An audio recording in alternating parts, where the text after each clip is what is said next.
वेद ने तीनों से हाथ मिलाया और कहा, hello, I am Ved. Property की पावर ऑफ अटॉर्नी मेरे और मेरी वाइफ के पास ही है। We can start the procedure. तीनों चाचियों के चेहरे पर बड़ी मुस्कान थी। वो एक दूसरे को देखकर खुश हो रही थी। वहीं कियारा निढाल होकर सोफे पर बैठ गई। सब कुछ उसे अपने हाथ से फिसलता हुआ महसूस हो रहा था। आज से पहले उसने खुद को कभी इतना अकेला महसूस नहीं किया था। तीनों प्रोफेशनल सोफे पर आकर बैठ गए।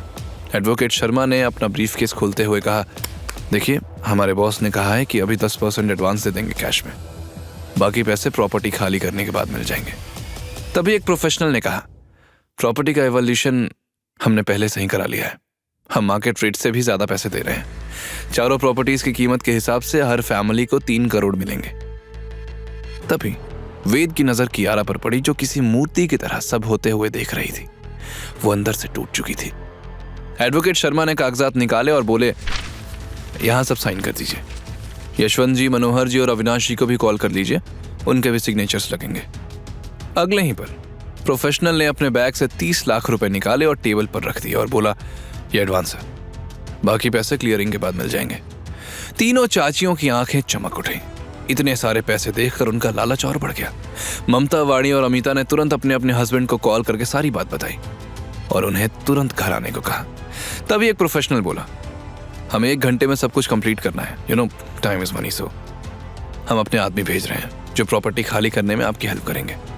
कियारा सब देखकर शॉक में थी। सब कुछ इतनी तेजी से हो रहा था कि उसे समझ ही नहीं आ रहा था। वहीं वेद शांति से बैठकर प्रोफेशनल्स को काम करते हुए देख रहा था। 1 घंटे बाद सारी प्रॉपर्टीज खाली हो चुकी थी, सिर्फ मेंशन को छोड़कर। यशवंत, मनोहर और अविनाश भी रायजादा मेंशन पहुंचे। उनके चेहरे पर खुशी और लालच साफ दिख रहा था। यशवंत ने जोश में पूछा, अरे कहां है हमारे पैसे? सुना है कि एडवांस भी मिल गया है। वकील ने कहा, पहले पेपर्स पर साइन तो कर दीजिए। यशवंत को लगा सबरवाल ने जो लोग भेजे हैं वो अच्छा काम करेंगे, इसलिए उसने ध्यान से पेपर्स तक नहीं पढ़े और सिर्फ वहां लिखी प्रॉपर्टी की कीमत देखकर साइन कर दिए।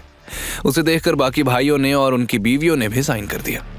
अब बारी कियारा की थी। वेद ने कियारा से कहा, कियारा साइन करो। कियारा ने उसे गुस्से में घूरते हुए कहा, कभी नहीं, तुम चाहे जो कर लो, मैं साइन नहीं करूंगी। तब वेद बोला, कोई बात नहीं, साइन तो तुम करोगे, अभी नहीं तो जल्दी। फिर वेद ने शांति से अपना बैग उठाया और उसमें से पैसे निकाले। तीनों भाइयों और उनकी बीवियों की आंखें फटी की फटी रह गई। इतने सारे पैसे एक साथ देखकर वो हैरान थे। वहीं कियारा का मुंह खुला का खुला रह गया। फिर वो गुस्से में बोली, तो सब्बरवाल ने तुम्हें पहले ही पैसे दे दिए थे? वाह वेद, क्या खेल खेला। यशवंत हंसते हुए बोला, हाँ, सबसे बड़ा प्लेयर तो ये निकला, किसी को भनक भी नहीं होने दी। वेद ने तब कियारा के हाथ में पेपर्स देते हुए कहा, कियारा अब साइन कर दो। कियारा ने गुस्से में मुंह फेर लिया। वो किसी कीमत पर साइन नहीं करने वाली थी। तब वेद ने उससे कहा, एक बार देख तो लो कि प्रॉपर्टी किसके नाम पर है। कियारा गुस्से में पेपर्स देखते हुए बोली, तुम्हारे नाम होगी ना? क्या चाहते हो, मैं ताली बजाऊं तुम्हारी जीत पर? फिर वो मुस्कुराई, लेकिन मेरी साइन के बिना किसी को कुछ नहीं मिलेगा। अब तो तुम्हारे पैसे भी गए। यही वजह थी कियारा ने झगड़ा बंद कर दिया था। लेकिन कियारा ने जैसे ही पेपर्स पर नाम देखा, उसकी आंखें फटी की फटी रह गई। उसने हैरानी से वेद की तरफ देखा। वेद, ये तो। वेद ने मुस्कुराते हुए कहा, अब तो साइन करोगी। कियारा ने कुछ देर वेद को देखा और फिर चुपचाप पेपर्स पर साइन कर दिया। यशवंत ने कियारा के चेहरे के एक्सप्रेशंस देखे तो कियारा के हाथ से पेपर्स ले लिया और जैसे ही उसने पेपर्स पर कियारा का नाम देखा तो उसके होश ही उड़ गए। वेद ने पेपर्स छीनकर एडवोकेट के हाथ में पकड़ा दिए। सबने कंफ्यूजन से एक दूसरे को देखा। तभी एडवोकेट शर्मा ने डॉक्यूमेंट्स दिखाए और मुस्कुराते हुए बोला, प्रॉपर्टी मिसेस कियारा रायजादा के नाम ट्रांसफर हुई है, कांग्रेचुलेशंस। यह सुनकर सबके होश उड़ गए। यशवंत चिल्लाकर बोला, हाउ इज दिस पॉसिबल? ये प्रॉपर्टी तो हमने सबरवाल को बेची है। वेद हंसते हुए बोला, किसने कहा था कि सबरवाल ने खरीदी है? मैंने तो कभी नहीं कहा था, सब आप लोगों ने अज्यूम कर लिया। और अब पूरी प्रॉपर्टी पर सिर्फ और सिर्फ कियारा का हक है। वाणी ने गुस्से में पूछा, तो फिर ये प्रोफेशनल्स कौन है? इन्हें सबरवाल ने हायर नहीं किया? प्रोफेशनल बोला, नहीं, हमें वेद सर ने हायर किया है। कियारा का मुंह खुला का खुला रह गया। वो वेद को ऐसे देख रही थी जैसे उसे पहली बार देख रही हो। इतनी देर से वो वेद को गलत समझ रही थी, लेकिन वेद तो सब कुछ उसके लिए ही कर रहा था।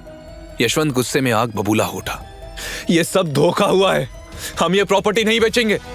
वेद ने तंज कसते हुए कहा, लेकिन प्रॉपर्टी तो बिक गई है, पेपर्स पर सबके सिग्नेचर्स भी हो गए हैं, लीगल फॉर्मेलिटीज कंप्लीट हो चुकी हैं। अविनाश गुस्से में वेद पर भड़का, तूने हमारे साथ धोखा किया है, ये सब प्लान था तेरा। और कियारा तू भी मिली हुई थी ना? कियारा ने कंफ्यूजन से कहा, चाचा जी मैं मिली हुई थी या नहीं इस बात से क्या फर्क पड़ता है? आप प्रॉपर्टी बेचना चाहते थे, जो भी की, अब वो किसने खरीदी इससे क्या फर्क पड़ता है? या फिर आपको सबरवाल ने कुछ बेनिफिट्स देने का वादा किया था? ये सुनकर सबकी बोलती बंद हो गई, क्योंकि कियारा ने सही गेस किया था। वेद ने सबकी तरफ देखा और सख्त लहजे में कहा, आपने कहा था कि प्रॉपर्टी बिकने के बाद रायजादा फैमिली से आपका कोई रिश्ता नहीं रहेगा, तो बधाई हो, अब आप ऑफिशियली रायजादा फैमिली से बाहर हैं। ममता घबरा कर बोली, लेकिन हमारे घर? वेद मुस्कुराते हुए बोला, वो भी आपने बेच दिए हैं, पेपर साइंड है, देखिए। नई शुरुआत की बधाई हो। तीनों भाई और उनकी पत्नियां एक दूसरे का मुंह देख रही थी। उन्हें समझ नहीं आ रहा था कि अचानक से सिचुएशन कैसे उनके अगेंस्ट हो गई। वेद ने अपना टोन और भी सख्त किया, आपके पास 10 मिनट है, शराफत से यहां से निकल जाइए वरना धक्के मार कर बाहर निकालूंगा।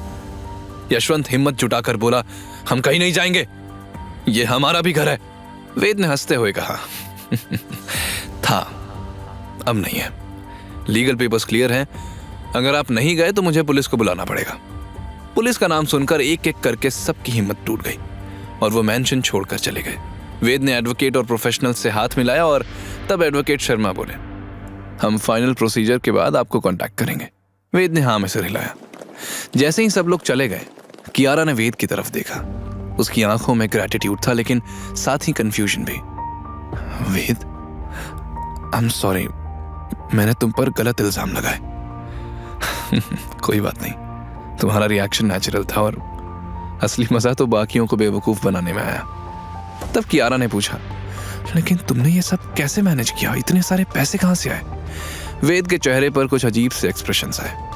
वो कुछ कहने वाला था कि कियारा को कुछ और ख्याल आया। वेद, आज न्यूज़पेपर में न्यूज़ आई थी कि कल रात एक बैंक में रॉबरी हुई है, कहीं तुमने तो चोरी नहीं की? कियारा, तुम फिर से मुझ पर शक कर रही हो? मैं तुम्हें चोर लगता हूं क्या? नहीं, मैं बस। तभी कियारा का फोन बज उठा। उसने जैसा ही कॉल रिसीव किया, दूसरी तरफ से किसी की घबराई हुई आवाज सुनाई पड़ी। मैम, कंपनी की वाइन पीकर बहुत से लोग बीमार हो गए हैं, वो लोग हॉस्पिटल में एडमिट हैं। ये सुनकर कियारा का चेहरा पीला पड़ गया और फोन हाथ से गिर गया। कियारा ने घबराकर वेद को पूरी बात बताई और घबराकर बोली, वेद, अब क्या होगा? वेद के चेहरे की मुस्कान गायब हो गई। वो समझ गया कि यह कोई कोइंसिडेंस नहीं है। वेद के दिमाग में एक नई खिचड़ी पक रही थी। क्या उसे कुछ ऐसा पता था जो कियारा को नहीं पता था? आगे की कहानी जानने के लिए देखें अगला एपिसोड सिर्फ पॉकेट एफएम के YouTube चैनल पर, और के फॉर किंग के सारे एपिसोड्स को सुनने के लिए डिस्क्रिप्शन में दी लिंक से डाउनलोड करें पॉकेट एफएम ऐप।